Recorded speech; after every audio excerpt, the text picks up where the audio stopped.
The Tshabalala family in Dube in Soweto is pleading for help to bring their daughter's body back from the United States.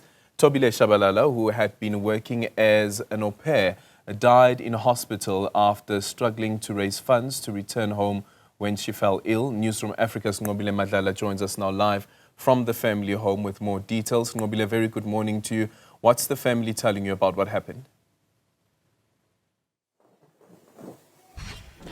Good morning, Aldrin. Well, from what we have heard from the family, they're telling us that Tobilia passed away June 8th.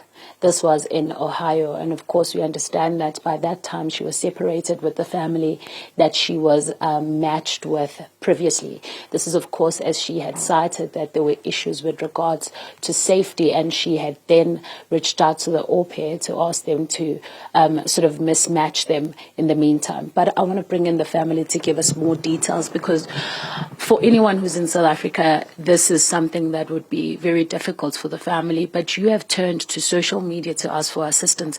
Tell us what happened and what you're hoping for. So Tobilia relocated to America as an au pair just after she had graduated from aviation school. She was matched with a family, and there was a mismatch, and then matched with another family. And she started having mental health issues while she was there. And from what we are gathering, there was very minimal support from the program managers, the site, the company that had originally placed her. As a result of that, one thing led to the next, and then she now had to start squatting with friends in different states in the US because she couldn't have money. She couldn't finance herself coming back home. So the friends were assisting in just trying to get her safely back home in South Africa, but her health had already taken the turn for the worst. So by virtue of her being out of contract, that means now she was out of benefits of the contract.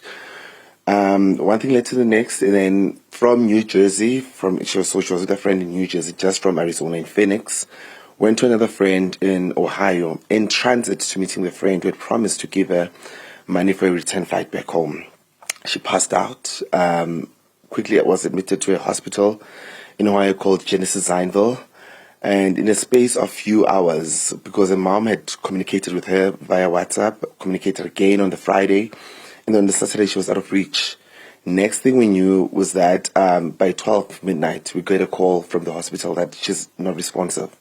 So she's in a comatose state. The next call that followed after that was her kidneys are failing. An hour later, her lungs are failing. An hour later, we get told you only have about 4 hours to start making decisions as a family regarding your body. I remember her mom my sister asking the exact question, so how do you know she's got 4 hours to live? She didn't make it past 4 hours. 2 hours after we received that call, we got a call that, sorry, we had lost her. So we reached out to social media because, one, the South African government does not fund repatriation. That's point number one. Number two, we also reached out to social media because we're trying to call out the agency that placed her there in the initial phase, in the initial stages as well. Because they're out of reach, and they're saying by virtue of her not being in contract with them, that means she's out of travel insurance and all those sort of benefits. So we can't get access to her corpse while she's that side. We've been lucky enough that we've had family members all across the country, Eastern Cape, Joburg, extended family, and Tobilia's former colleagues and friends, trying to assist in just setting up a GoFundMe campaign to actually repatriate her body. But it's costly. It really, really is costly. We're looking at anything between $10,000 up to $30,000. That would involve now the administrative processes, the embalming, and actually just shipping your body back home.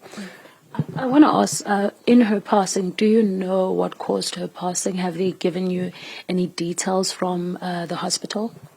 So we don't have any details from the hospital because it's a strange thing.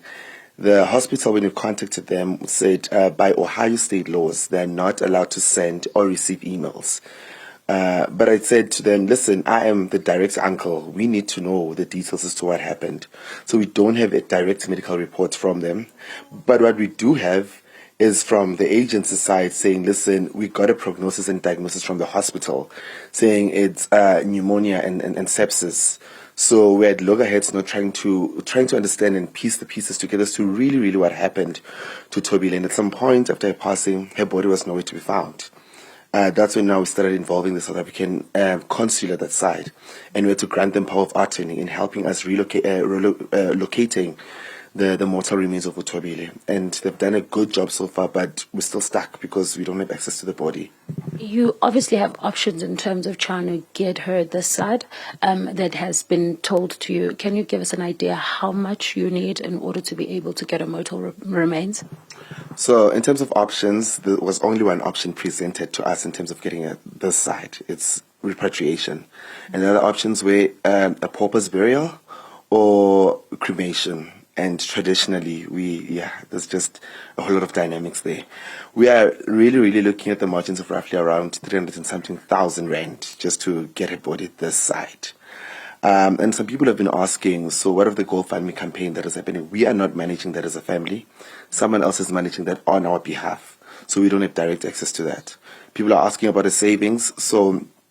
And just to break it down and to give some sort of heads up to people, when she got the job that side as an au pair, she had started building for her family, her mom, her siblings, and her dad. So she set up a tuck shop for them. She bought them a house. She bought them a car. Took her siblings from public schools to better schools. So she had a plan in motion and things were moving forward. It's just that she did not anticipate that she would meet her untimely death.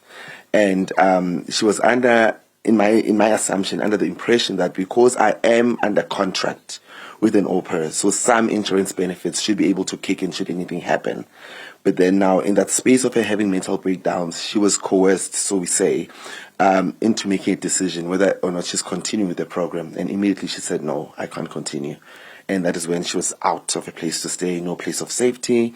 And she was moving from state to state, also now living illegally in the USA because she couldn't find a flight to get back home. You said coerced. Why? She was not in a good state to make decisions on her behalf. We saw her.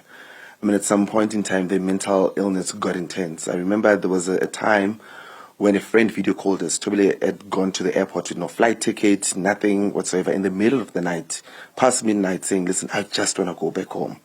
I feel like I'm being followed. I feel like I'm being tracked. I feel like I'm being cloned. She was just saying things that were out of the ordinary and not in character as to the person that we know as she is. Thank you very much for speaking to us. It's, of course, Tobilia's uncle, and he's explaining these details about what happened to her whilst she was in America. But the hope for the family is that they get assistance from anyone who's out there, Aldrin, who can be able to actually assist with that amount of money. We are told it's about 300,000 that the family needs to be able to get her mortal remains back into the country.